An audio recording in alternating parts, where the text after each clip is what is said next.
শুধু তাই নয় রে, ইব্রাহিম খলিলুল্লাহ ও বন্ধু বাইতুল্লাহকে হারাম তথা সম্মানিত করেছেন। জোরে জোরে কোন সুবহানাল্লাহ।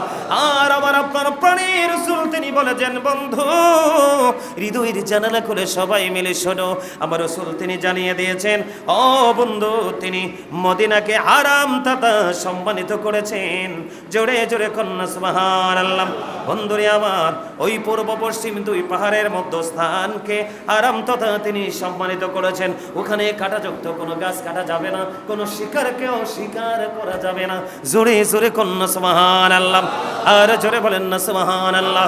বন্ধু শুধু তাই নয়, আপনার আমার প্রাণের রাসূলের মর্যাদা বোঝানোর জন্য বলছি, বন্ধুরে আমার, মুমিন ইমানদার ইমানের কারণে প্রেমের কারণে মদিনাতুল মুনাওয়ারায় যায়, মদিনার দিকে প্রত্যাবর্তন করে, ঠিক যেমনি সাপ তার গর্তের দিকে প্রত্যাবর্তন করে। মুমিন যার ইমান আছে মজবুত, ইমানদার যারা, সত্যিকারের মুমিন যারা, তারাই যাবে বন্ধু মদিনার দিকে। জোরে জোরে কন্যা সুবহানাল্লাহ।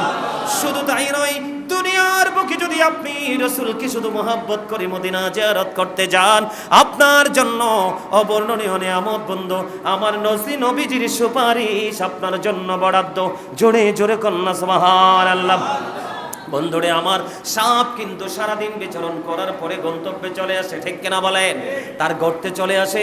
দিন শেষে মদিনাওয়ালার পাগল সত্যিকারের মুমিন তারাও এমনিভাবে মদিনার দিকে রওনা হয়ে যাবে। আমার রাসূল জানিয়ে দিলেন, বন্ধু, believers love the profit, hypocrites don't love the profit. আমার রাসূল বললেন, ইমানদাররা আমি রাসূলকে ভালোবাসবে, আর মুনাফিক আমি নবীকে ভালোবাসবে না। নবীজির কথা বললে দেখবেন আমাদের মধ্যে অনেকেরই মুখটা কালো হয়ে যায়। এটা কখনোই, মুসলমান তো ইমানদার তো থাক দূরে, মুনাফিকের কাতারের মধ্যে সর্বনিকৃষ্ট, ঠিক কিনা বলে? আরো জোরে বলেন, আমার কথা আপনারা একমত কিনা? আমার কথা বলেন না কেন? বন্ধুরে আমার, এখানে শুধু ক্ষান্ত নয়, বন্ধুরে আমার, মদিনাতুল মুনাওয়ারার মর্যাদা এত বেশি, মদিনার গেইটে ফেরেশতা নিয়োজিত করে রেখেছেন আমার আল্লাহ। কেন ওই মদিনার গেইটে দিয়ে কখনোই তাউন মানে মহামারী প্রবেশ করতে পারবে না, দাজ্জাল কখনোই বন্ধু প্রবেশ করতে পারবে না। জোরে জোরে কোন একবার সুবহানাল্লাহ। এই জন্য আপনার আমার প্রাণের রাসূল তিনি বলে দিয়েছেন, ওগো মালিক গো, আমাদেরকে মক্কা শরীফে, আমাদের হে আল্লাহ, আপনি মক্কা শরীফে যে বরকত দান করেছেন, মদিনাতুল মুনাওয়ারায় এর চেয়ে দ্বিগুণ বরকত আপনি দান করে দেন। আমার নবীজি দোয়া করেছে, মক্কা বরকতময় জায়গা, কিন্তু আমার রাসূল বলে দিয়েছেন, মক্কাতে আপনি যে বরকত দিয়েছেন, মক্কাতে যে আপনি নিয়ামত দিয়েছেন, তার চাইতে দ্বিগুণ আপনি মদিনায় নিয়ামত বরাদ্দ করে দেন। জোরে জোরে কোন একবার সুবহানাল্লাহ। বন্ধুরে আমার, শুধু তাই নয়, বন্ধুরে আমার, রাসূল সাল্লাল্লাহু আলাইহি সাল্লাম বলেছেন, মদিনা শরীফকে আমাদের নিকট প্রিয় করে দেন। আসলে তো মুমিনের কাছে মদিনা অত্যন্ত প্রিয়, কথা কয় না কেন? নবীর পাগলদের কাছে কি মদিনা প্রিয় কিনা? সে যেতে পারুক বা না পারুক, মদিনার কথা শুনলেই তার কলিজায় প্রশান্তি আসে। আমার নবীজি বলে গেছেন, মদিনাকে আমাদের কাছে প্রিয় করে দেন। আমার রাসূল বললেন, কেমন প্রিয় করতে হবে?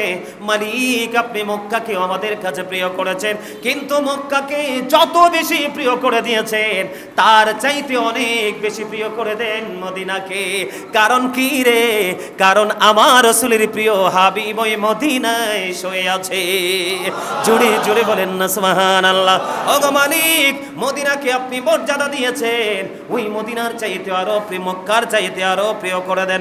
জোরে জোরে কন্যা সুবহানাল্লাহ।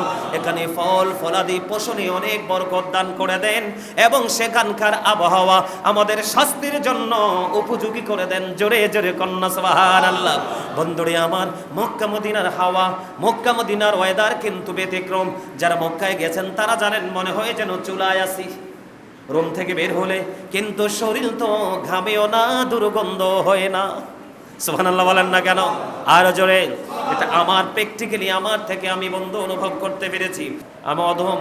আমি অদম নিজেও গিয়েছিলাম, দেখেছিলাম। মদিনাতুল মুনাওয়ারা রওজা শরীফের সবুজ গম্বুজটা যখন দেখেছিলাম, মনে হয়েছিল কলিজা ফেটে চোখের পানি বের হচ্ছে, যে আমি সত্যি কি রাসূলের রওজা মোবারকে কদম দিতে পেরেছি। আমিন বলেন না? তো সম্মানিত উপস্থিতি, যেই মদিনাতুল মুনাওয়ারা নিয়ে আমি আজকে আলোচনা করব, এটা আল্লাহর প্রিয় হাবিবুল্লাহ, আল্লাহর প্রিয়জন আপনার আমার প্রাণের রাসূলের হিজরতের স্থান। এতে রয়েছে রওজা শরীফ, পৃথিবীর সকল জায়গা হতে উত্তম। এটা এতটাই উত্তম, কাবা শরীফ আরশ কুরসি চাইতেও উত্তম। জোরে কোন সুবহানাল্লাহ। খানাই কাবা থেকে উত্তম, আরশ কুরসি থেকে উত্তম এই মদিনা। কারণ এই মদিনাতে শুয়ে আছে আল্লাহর সৃষ্টি জগতের মধ্যে সবচেয়ে প্রিয়জন, যিনি আপনার আমার প্রাণের রাসূল। জোরে জোরে কন্যা সুবহানাল্লাহ, আর জোরে বলেন না সুবহানাল্লাহ। এই জন্য আমি আজকে পবিত্র কালামে হাকিম থেকে অত্যন্ত চমৎকার একটা আয়াত তেলাওয়াত করেছি।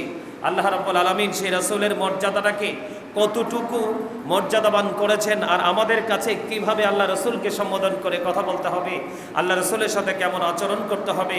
কারণ আল্লাহ রাব্বুল আলামিনের সবচেয়ে প্রিয় হলো এই সৃষ্টি জগতের মধ্যে আপনার আমার প্রাণের রসুল, আমাদেরও প্রাণের রসুল, আখিরে নবীর উম্মত হয়ে। এই জন্য আমি সব সময় বলে থাকি, আমি সবচেয়ে বেশি সফল এই কারণে, আল্লাহ রাব্বুল আলামিন 1,24,000 নবী রাসূলের মধ্যে যিনি শ্রেষ্ঠ নবী এবং রসুল, তার শ্রেষ্ঠ উম্মত হিসাবে আমাদেরকে স্বীকৃতি দিয়েছেন। জোরে কোন আমিন।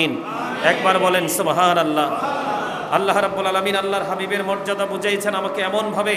আল্লাহ রাব্বুল আলামিন বলেছেন, ইয়া আইয়ুহাল্লাযীনা আমানু লা তারফাউ আসওয়াতাকুম ফাওকা সাওতিন নবী।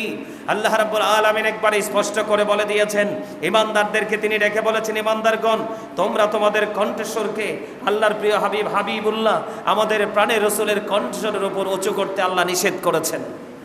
সুবহানাল্লাহ বলেন না। মানে আল্লাহ রাব্বুল আলামিন একবার স্পষ্ট করে বলে দিয়েছেন, ওয়ালা তাজহারু লাহু বিল কওলি কা জাহরি বা'দিকুম লি বা'দি আন তাহবাতা আমালুকুম ওয়া আনতুম লা তাশউরুন। জোরে জোরে বলেন আল্লাহু আকবার। কেমন ভাবে আল্লাহ রাব্বুল আলামিন আপনাকে আমাকে বন্ধু জানিয়ে দিয়েছেন, এই পৃথিবীর মানুষগুলোকে তিনি জানিয়ে দিলেন, তোমরা একজন আরেকজনকে যেইভাবে সম্বোধন করে কথা বলো, ডাকাডাকি করো, এইভাবে আমার রাসূলের শানে তোমরা ডাকাডাকি করো না, কথা বলো না, আমিন করো না। যদি তোমরা করো রে, তাহলে এটা হবে সর্বোচ্চ বেয়াদবি। জোরে জোরে কন্যা নাউজুবিল্লাহ। আল্লাহ রাব্বুল আলামিন প্রথম বলে দিয়েছেন, তোমরা আমার হাবিবের কণ্ঠস্বরের উপর তোমাদের কণ্ঠস্বরকে উঁচু করিও না। বলে হুজুর কেমন? একজন আরেকজনকে সম্বোধন করে যেভাবে কথা বলে, একজন আরেকজনকে যেভাবে ডাকাডাকি করে, তোমরা আমার হাবিব সম্পর্কে এমনভাবে ডাকাডাকি করো না, শব্দ চয়ন উচ্চারণ করো না, এটা হবে সর্বোচ্চ বেয়াদবি। আর এই বেয়াদবির কারণে তোমার মনের অজান্তেই তোমার জীবনের সমস্ত আমলগুলো বিনষ্ট হয়ে যাবে, বরবাদ হয়ে যাবে। জোরে জোরে বলেন না একবার নাউজুবিল্লাহ। তাহলে এটা কি আমার নবীজির শান কিনা, আমার রাসূলের মর্যাদা কিনা? বলে হুজুর এই জায়গাতে আমি একটুখানি বন্ধ শেয়ার করতে চাই। এই বর্তমান যুগে, এই বর্তমান প্রজন্মে এসে, বর্তমান প্রেক্ষাপটে এসে আমরা অনেকেই শুনতে পাই যে আমাদের মধ্যে অনেকে আছে রাসূলকে আমাদের মতো বলে। নাউজুবিল্লাহ বলেন না। আপনারা কি বিশ্বাস করেন রাসূল আমাদের মতো? যদি কেউ বিশ্বাস করে প্রাণের নবীজি আমাদের মতো রে, তাহলে কারোরই ঈমান থাকবে না। রাসূলকে সাধারণ বাবা, রাসূলকে চিন্তা করা, আমি আপনাদেরকে বলি জবান দ্বারা, অন্তর দ্বারা, চিন্তা দ্বারা কেউ রাসূলকে ছোট করে কথা বলেছে, এটাকে আমি সমর্থন করলাম, তার মানে একজন অন্যায় করলো, আমি চুপ করে এটাকে হজম করে নিলাম। এই যে ধরনের বেয়াদবি কোরআন হাদিস করলে দেখা যায় বন্ধু, এগুলো হলো কুফরি। কুফরি করলে আর তখন সে ইমানদার থাকে না। তার মানে রাসূলের মর্যাদা আছে না নাই? আর জোরে বলেন, রাসূলের মর্যাদা আছে। এটা আপনারা বিশ্বাস করেন? আমরা সবাই বিশ্বাস করি বন্ধু। রাসূলের, আমার আপনার প্রাণে রাসূল এতটা মর্যাদার অধিকারী। হাদিস শরীফের মধ্যে এসেছে বন্ধু, আমি আপনি হাদিস শরীফ একটুখানি শোনাই, আপনারা একটু মন দিয়ে শুনবেন। ওয়ান ইবনে উমর রাদিয়াল্লাহু তাআলা ক্বাল রাসূলুল্লাহ সাল্লাল্লাহু আলাইহি ওয়াসাল্লাম মান জারা কবরি ওয়াজাবাত লাহু শাফাতি রাওয়াহু দারুকুতনি। জোরে জোরে বলেন একবার আল্লাহু আকবার। ও বন্ধু, ইবনে উমর রাদিয়াল্লাহু তাআলা থেকে বর্ণিত, রাসূলুল্লাহ সাল্লাল্লাহু আলাইহি সাল্লাম তিনি জানিয়ে গেছেন, আপনি যদি রাসূলকে মহব্বত করেন, রাসূলের রওজা মোবারক জিয়ারত করেন, আপনার জন্য রাসূলের শাফায়াত ওয়াজিব হয়ে গেল। জোরে জোরে বলেন না সুবহানাল্লাহ।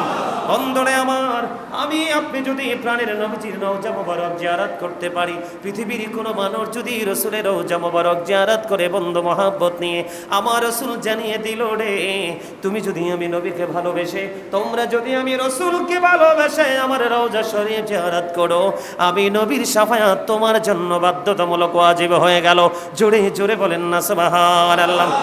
আমরা মদিনাওয়ালার পাগল, আহলে সুন্নাত ওয়াল জামাত, এই জন্য বন্ধু মদিনাওয়ালার পাগল। আমার আল্লাহ বলে দিয়েছেন এই পৃথিবীর বুকে খানায়ে কাবা, ও বন্ধু খানায়ে কাবা বাইতুল্লাহ, যে খানায়ে কাবার হেরেমের মধ্যে তুমি 1 রাকাত নামাজ পড়লে 1 লক্ষ রাকাত নামাজের সওয়াব রে। ও বন্ধু, ওই যে খানায়ে কাবা, ওই যে বাইতুল্লাহ, ওই বাইতুল্লাহ আল্লাহ রাব্বুল আলামিনের আরশ, আল্লাহ রাব্বুল আলামিনের কুরসি সব কিছুর চাইতে দামি হলো ও বন্ধু মদিনা। কারণ ওখানে শুয়ে আছেন যিনি আমার মাওলার সর্বশ্রেষ্ঠ বন্ধু, যাকে তিনি বলেছেন হাবিবুল্লাহ। ও বন্ধু, এই হাবিবুল্লাহকে আল্লাহ এমন করে আপন করে নিলেন। আমরা যখন নামাজ পড়ি, প্রত্যেকটা নামাজে না হলেও ফজর শুরুটাই বন্ধু রাসূলের মহব্বত দিয়ে, সুন্নাত দিয়ে শুরু। ও বন্ধু, এই যে আমরা যে কালেমা পড়ি বন্ধুরে আমার, আমাদের কালেমা হলো লা ইলাহা ইল্লাল্লাহ মুহাম্মাদুর রাসূলুল্লাহ সাল্লাল্লাহু আলাইহি ওয়াসাল্লাম। এই যে তাওহীদের সাথে রিসালাত, এইটাই আপনার আমার প্রাণের রাসূল এটার সাথে চির অমর করে যুক্ত করে দিলেন। ও বন্ধু, ফেরেশতাদের গলার মধ্যে ঝুলানো আমার নবীজির নাম মোবারক। ও বন্ধু, হুর গালমানের কপাল এবং সিনার মধ্যে খোদিত আমার রাসূলের নাম। যেই গাছের মধ্যে মানুষের হায়াতের পাতাগুলো লিপিবদ্ধ করা আছে, ওই যে তওবা নামের গাছের পাতা গাছটা, ওই গাছের কোটি কোটি পাতায় আমার রাসূলের নাম মোবারক লিপিবদ্ধ করা আছে। ও বন্ধু, শুধু তাই নয় রে, আমার প্রাণের নবীজির এত বেশি মর্যাদা, জান্নাতের প্রত্যেকটা গেইটে গেইটে রোমে রোমে আমার নবীজির নাম মোবারক লেখা। এমন মর্যাদার নবী রে, ওই নবীকে ভালোবাসা আমাদের জন্য ফরজ, ওই নবীকে কষ্ট দেওয়া হারাম, কুফরি কুফরি। জোরে জোরে বলেন একবার সুবহানাল্লাহ। বন্ধুরে আমার, এই জন্য আমি আপনাদেরকে বলে দিতে চাই, হযরত ওমর রাদিয়াল্লাহু তাআলা আনহু মারুফ সনদে বর্ণনা করেছেন বন্ধু, তিনি বলেছে যে ব্যক্তি হজ করবে, আমার ইন্তেকালের পর আমার রওজা শরীফ জিয়ারত করবে, ওই ব্যক্তি ওই ব্যক্তিটা ওই ব্যক্তির মতো, কোন ব্যক্তির মতো, যেই ব্যক্তিটা আমার সাথে জীবন দশায় দেখা করলো। তার মানে আপনি যদি নবীজির রওজা মোবারক, নবীজি চলে যাওয়ার পরে যদি আপনি যদি জিয়ারত করতে পারেন, আমার নবীজি বললেন সে যেন জীবন দশায় জিয়ারত করলো। জোরে জোরে বলেন না সুবহানাল্লাহ। আমার আপনার প্রাণের রাসূল পৃথিবী ছেড়ে চলে গেল, আপনি কিন্তু রাসূলকে মহব্বত করে হজ সম্পূর্ণ করলেন, হজ করার পরে প্রাণের নবীজির জিয়ারত করলেন।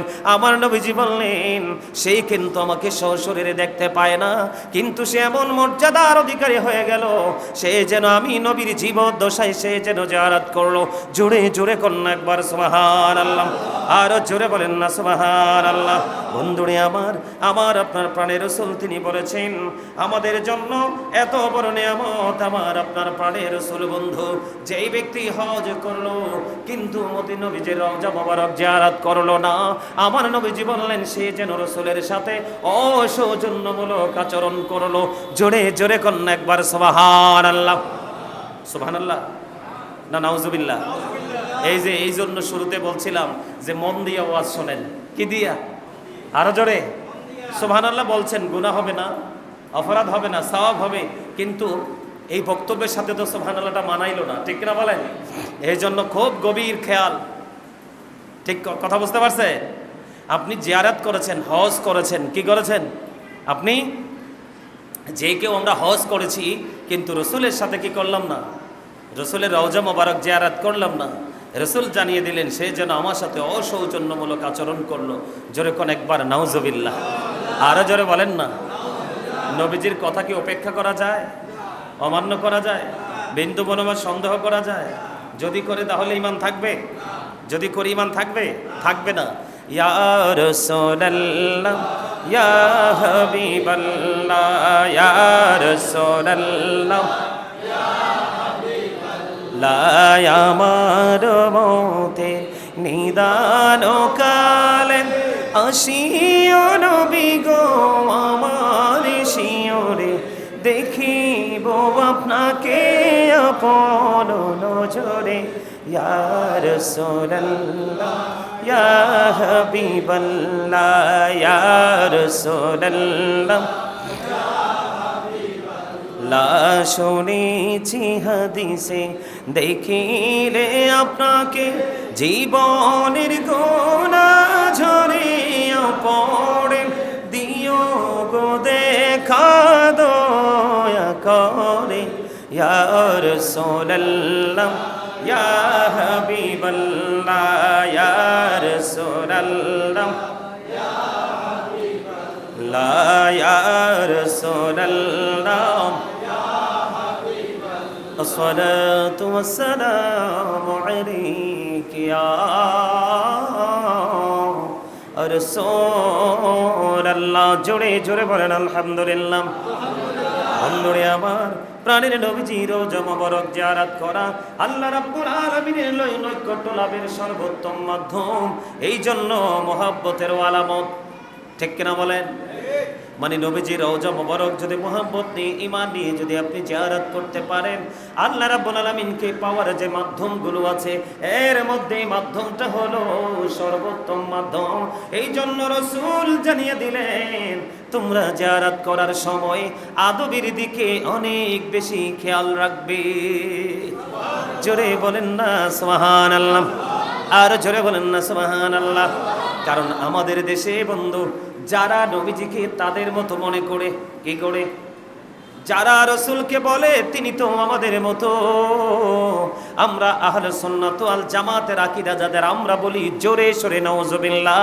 তার কারণ আমার রাসূলকে বিভিন্ন সময় যখন প্রশ্ন করা হতো আমার রাসূল উত্তর দিয়ে দিতেন কয়লা আইয়ুকুম মিসলি, তোমরা কে আছো রে আমার মতো। সাহাবায়ে কেরাম কখনোই হাত তুলতে পারতেন না। তার কারণ হলো প্রাণের নবীজির মতো কেউ তো সৃষ্টি জগতে হতে পারে না, ঠিক কিনা বলে? কারণ তারা তো শুধু চর্মচক্ষু তারা দেখেছে নবীজির যে বডি ফিটনেসটা, কিন্তু নবীজির বডি মোবারক দেহ মোবারক আমাদের মতো নয়। বন্ধু, নবীজির দেহ মোবারক যদি আপনার আমার মতো হতো, নবীজি যখন থুতু মোবারক ফেলতেন সাহাবায়ে কেরাম অধীর আগ্রহে বসে থাকতেন, এগুলো হাতে নিয়ে তারা তাদের স্কিনের মধ্যে মেসেজ করে দিতেন, আর ওই মেসেজ করলে তাদের স্কিনটা পুরোপুরি সিল্ক হয়ে যেত। জোরে জোরে কন্যা সুবহানাল্লাহ। এই জন্য বলি বন্ধু, আমার নবীজি আমাদের মতো নয়। এই জন্য আল্লাহ রাব্বুল আলামিনকে পাওয়ার জন্য যতগুলো মাধ্যম আছে সবগুলো মাধ্যমের মধ্যে অন্যতম গুরুত্বপূর্ণ মাধ্যম হলো নবীজির রওজা মোবারক জিয়ারত। এটা ঈমানদারের মহব্বতের আলামত। আমাদের সুন্নি জামাতের মধ্যে অনেক পীর মাশায়েখ আছে, বিশেষ করে আমাদের বর্তমান পীর সাহেব কেবলা সহ অসংখ্য পীর মাশায়েখ উলামায়ে কেরাম আছে বন্ধু, প্রতি বছরই নবীর রওজা জিয়ারত করতে যায়, ঠিক কিনা বলেন? আরো জোরে বলেন। এই জন্য রাসূল বলেছেন জিয়ারতের সময় যেন মুমিনের এই খেয়ালটা রাখে তারা যেন আদবের সাথে নবীজির রওজা জিয়ারত করে। জোরে বলেন একবার আমিন, আরো জোরে বলেন না আমিন, আর একটু মহব্বতে পড়ুন আমিন। বন্ধুরে আমার, শুধু এখানেই তাই নয়, আপনার আমার প্রাণের রাসূল আরো বলে দিয়েছেন। রাসূল বললেন আমার ঘর এবং আমার মিম্বারের মধ্যবর্তী স্থানটা জান্নাতের বাগান সমূহের একটা বাগান। সুবহানাল্লাহ বলেন না? রাসূল বলছেন আমার মিম্বার ও আমার ঘর, এই যে মধ্যবর্তী স্থান আছে, মধ্যবর্তী জায়গা আছে, এই জায়গাটা হলো জান্নাতের বাগান সমূহের একটা বাগান। জোরে জোরে কন্যা সুবহানাল্লাহ। এই জন্য আমরা আগে থেকে বলেছি বন্ধু, মন যদি দিতে হয় নবীকে দিও, আহা প্রাণ যদি দিতে হয় নবীকে দিও, তোমার কষ্ট যাতনা যিনি সইতে পারে না, তোমার কষ্ট যাতনা যিনি সইতে পারে না, সেই নবীকে ভালোবেসে, সেই নবীকে ভালোবেসে মিলাদ পড়িও, মন যদি দিতে হয় নবীকে দিও, আহা প্রাণ যদি দিতে হয় নবীকে দিও, জাহান্নামের গেটে নবী থাকবেন দাঁড়াইয়া, চক্ষু মোবারকের পানি পড়বে গড়াইয়া, আহা জাহান্নামের গেইটে নবী থাকবেন দাঁড়াইয়া, চক্ষু মোবারকের পানি পড়বে গড়াইয়া। সেই নবীকে ভালোবেসে, সেই নবীকে ভালোবেসে মদিনা যাইও। মন যদি দিতে হয় নবীকে দিও, আহা প্রাণ যদি দিতে হয়। মারহাবা বলেন। আপনারা কি খুশি না রসুলের শান বলাতে? অনেকেরই জবান বন্ধ। যার সামনে রসুলের শান, রসুলের দরুদ পড়া হবে, আল্লাহর শান আলমান, আল্লাহর জিকির করা হবে, সেই ব্যক্তি তারপরেও তার জবানকে বন্ধ রাখবে। তার চেয়ে বড় শ্রেষ্ঠ কৃপণ সৃষ্টি জগতে আর কেউ হতে পারে না। এই কৃপণ এবং প্রাউড ফিল করা মানুষগুলোর জায়গা আল্লাহর কাছে কখনোই হবে না। এই দুই সম্প্রদায়কে আল্লাহ অনেক অনেক বেশি ঘৃণা করে। আওয়াজ তোলে কোন নাউজুবিল্লাহ। আমরা আহলে সুন্নাত ওয়াল জামাতের অন্তর্ভুক্ত যারা আছি, আমরা সব কিছুই করি, রাসূলের শানও গাই। তার কারণ এমন একটা পবিত্র মিম্বার ছিল মসজিদে নববীর মধ্যে। ওই মসজিদে নববীর মিম্বরে দাঁড়িয়ে হাসান ইবনে সাবিত রাদিয়াল্লাহু তাআলা আনহু এইভাবে নবীজির শান গেয়েছিলেন। আর আমার রাসূল খুশি হয়ে বলেছিলেন, আল্লাহ হাসান ইবনে সাবিতকে রুহুল কুদ্দুসের মাধ্যমে সাহায্য করো। আওয়াজ তুলে বলেন সুবহানাল্লাহ। এই জন্য আমরা রাসূলের শানের শান গাই, ঠিক কিনা বলেন? আর জোরে বলেন। ভালো লাগে নাই? ভালো লাগে নাই? কবরে গেলেই তো বুঝবেন রসুলের কত প্রয়োজন, এর আগে বুঝবেন না। আমার জিকিরের দরুদের কাসিদাগুলো খেয়াল করলে বুঝতে পারবেন, ম্যাক্সিমাম এগুলো আমার লেখা, আমার মনে আসছে রসুলের প্রেমে লিখতে পেরেছি। এগুলো খেয়াল করলে বুঝতে পারবেন। বন্ধুরে আমার আপনার প্রাণে রসুলের মর্যাদা বোঝানোর জন্য বলেছি। আমার রসুল বলেছেন, আমার যে মিম্বার রয়েছে এবং আমার যে ঘর রয়েছে, এই দুইটার মধ্যখানের যে জায়গাটা, এই জায়গাটা হলো জান্নাতের বাগান সমূহের একটা বাগান। জোরে জোরে বলেন না সুবহানাল্লাহ, আর জোরে বলেন না সুবহানাল্লাহ। বন্ধু শুধু তাই নয় রে, ইব্রাহিম খলিলুল্লাহ ও বন্ধু বাইতুল্লাহকে হারাম তথা সম্মানিত করেছেন। জোরে জোরে কোন সুবহানাল্লাহ। আর আমার আপনার প্রাণের রাসূল তিনি বলেছেন, বন্ধু হৃদয়ের জানালা খুলে সবাই মিলে শোনো, আমার রাসূল তিনি জানিয়ে দিয়েছেন, ও বন্ধু তিনি মদিনাকে হারাম তথা সম্মানিত করেছেন। জোরে জোরে কোন সুবহানাল্লাহ। বন্ধুরে আমার, ওই পূর্ব পশ্চিম দুই পাহাড়ের মধ্যস্থানকে হারাম তথা তিনি সম্মানিত করেছেন। ওখানে কাঁটাযুক্ত কোনো গাছ কাটা যাবে না, কোনো শিকারকেও শিকার করা যাবে না। জোরে জোরে কোন সুবহানাল্লাহ, আর জোরে বলেন না সুবহানাল্লাহ। বন্ধু শুধু তাই নয়, আপনার আমার প্রাণের রাসূলের মর্যাদা বোঝানোর জন্য বলছি। বন্ধুরে আমার, মুমিন ইমানদার ইমানের কারণে, প্রেমের কারণে মদিনাতুল মুনাওয়ারায় যায়, মদিনার দিকে প্রত্যাবর্তন করে। ঠিক যেমনি সাপ তার গর্তের দিকে প্রত্যাবর্তন করে, মুমিন যার ইমান আছে মজবুত, ইমানদার যারা, সত্যিকারের মুমিন যারা, তারাই যাবে বন্ধু মদিনার দিকে। জোরে জোরে কন্যা সুবহানাল্লাহ। শুধু তাই নয়, দুনিয়ার বুকে যদি আপনি রাসূলকে শুধু মহব্বত করে মদিনা জিয়ারত করতে যান, আপনার জন্য অবর্ণনীয় নিয়ামত বন্ধু, আমার নবীজির সুপারিশ আপনার জন্য বরাদ্দ। জোরে জোরে কন্যা সুবহানাল্লাহ। বন্ধুরে আমার, সাপ কিন্তু সারাদিন বিচরণ করার পরে গন্তব্যে চলে আসে, ঠিক কিনা বলেন? তার গর্তে চলে আসে। দিন শেষে মদিনাওয়ালার পাগল সত্যিকারের মুমিন তারাও এমনি ভাবে মদিনার দিকে রওনা হয়ে যাবে। আমার রাসূল জানিয়ে দিলেন, বন্ধু believers love the profit, hypocrites don't love the profit. আমার রাসূল বললেন, ইমানদাররা আমি রাসূলকে ভালোবাসবে, আর মুনাফিক আমি নবীকে ভালোবাসবে না। নবীজির কথা বললে দেখবেন আমাদের মধ্যে অনেকেরই মুখটা কালো হয়ে যায়। এটা কখনোই, মুসলমান তো ইমানদার তো থাক দূরে, মুনাফিকের কাতারের মধ্যে সর্বনিকৃষ্ট, ঠিক কিনা বলে? আরো জোরে বলেন। আমার কথা আপনারা একমত কিনা? আমার কথা বলেন না কেন? বন্ধুরে আমার, এখানেই শুধু ক্ষান্ত নয়, বন্ধুরে আমার মদিনাতুল মুনাওয়ারার মর্যাদা এত বেশি, মদিনার গেইটে ফেরেশতা নিয়োজিত করে রেখেছেন আমার আল্লাহ। কেন ওই মদিনার গেইটে দিয়ে কখনোই তাউন মানে মহামারী প্রবেশ করতে পারবে না, দাজ্জাল কখনোই বন্ধু প্রবেশ করতে পারবে না। জোরে জোরে কন্যা একবার সুবহানাল্লাহ।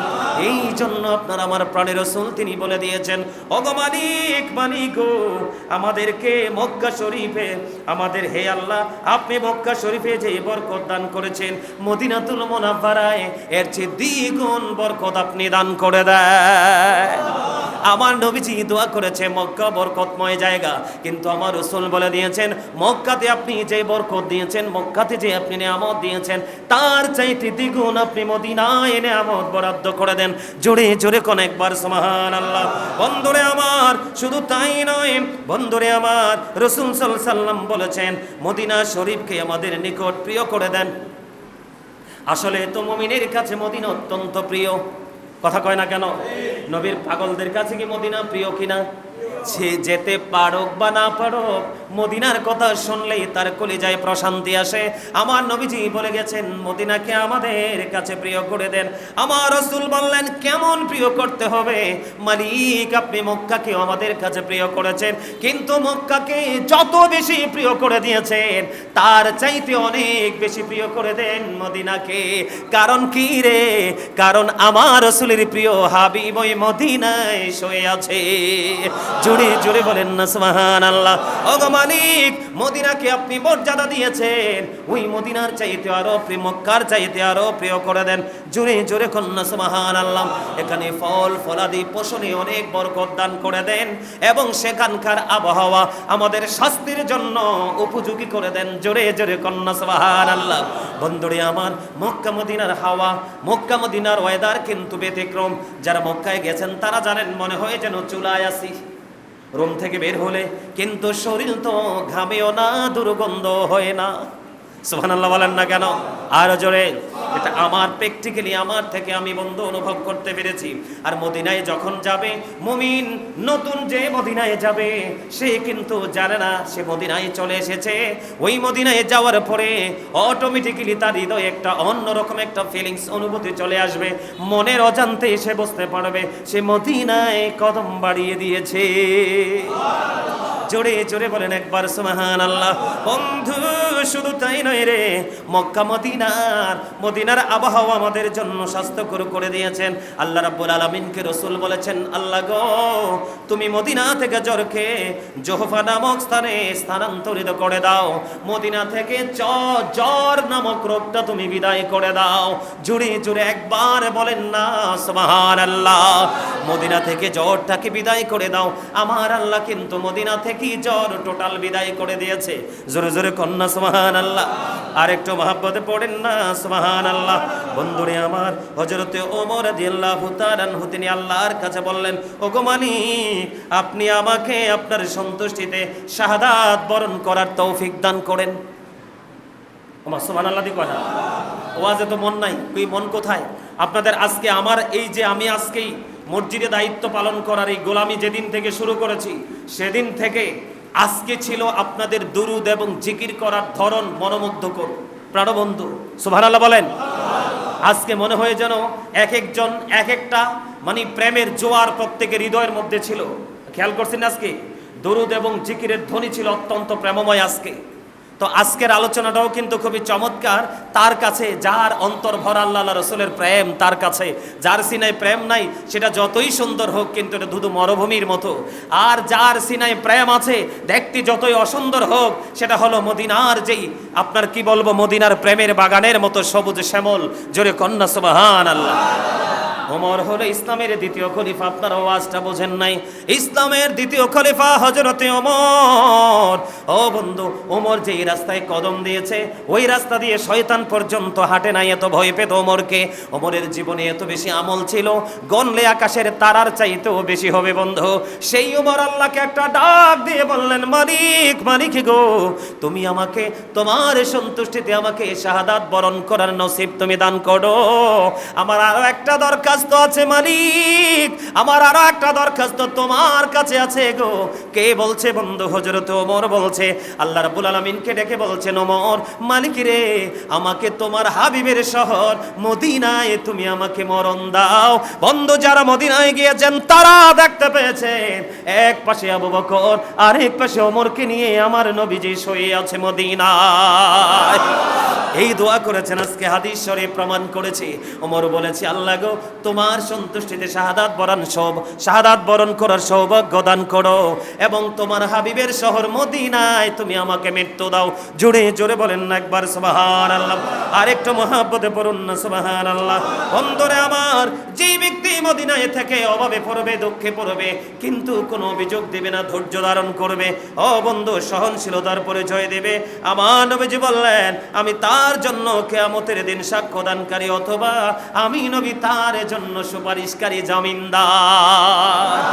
মদিনায় গিয়ে যদি কেউ কষ্ট পায়, মদিনায় গিয়ে যদি কেউ দুঃখ পায়, বন্ধু সে যদি মনে মনে ধৈর্য ধারণ করে রে, যে আমি কিছু বলবো না, আমি কার কাছে দরখাস্ত দিব, আমি কিছুই কোনো নেগেটিভ আমি দরখাস্ত করব না।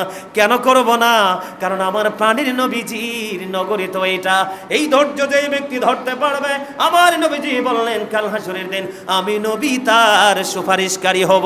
জোরে জোরে বলেন না সুবহানাল্লাহ। আর একটু মহব্বত করে বলুন না সুবহানাল্লাহ। বন্ধুরে আমার নবীজি আরো জানিয়ে দিলেন, রাসূল সাল্লাল্লাহু আলাইহি সাল্লাম বললেন, যেই ব্যক্তি শুধু আমার নবীজির জিয়ারতের উদ্দেশ্যে মদিনাতুল মুনাওয়ারায় যাবে, সুবহানাল্লাহ বলেন না, জিয়ারত করবে, কিয়ামতের দিন সে আমার পাশে থাকার সৌভাগ্য অর্জন করবে। কি শুধুমাত্র নবীজি রওজা জিয়ারত করতে যেই ব্যক্তি পাগল হয়ে মদিনা ওয়ালার দিকে প্রেমের ডোরি লাগাইয়া মদিনায় চলে যাবে, সে কাল হাসরের দিন আমি নবীর পাশে থাকার নসিব তার হবে। জোরে জোরে বলেন না সুবহানাল্লাহ। আরো মহব্বত বলুন না সুবহানাল্লাহ। বন্ধুরে আমার নবীজি বলেছেন, আর যেই ব্যক্তি মক্কা মদিনা দুই হারামের যেই কোনো হারামের মধ্যে মৃত্যুবরণ করবে, কিয়ামতের দিন আল্লাহ রাব্বুল আলামিন তাকে, কিয়ামতের দিন আল্লাহ রাব্বুল আলামিন তাকে নিরাপত্তা প্রাপ্ত ব্যক্তিদের অন্তর্ভুক্ত করে উঠাবে। বুঝেন নাই? মানে হজ করতে গিয়ে মক্কার যে হেরেম শরীফ আছে না, এরিয়া আছে না, এরিয়ার ভিতরে যেই ব্যক্তি মারা যাবে, এবং মদিনার যে হেরেম শরীফ, এটার মধ্যে এই দুই সম্মানিত জায়গা, হেরেম মানে কি সম্মানিত জায়গা, কি মর্যাদার অধিকারী, এই সম্মানিত দুই হারাম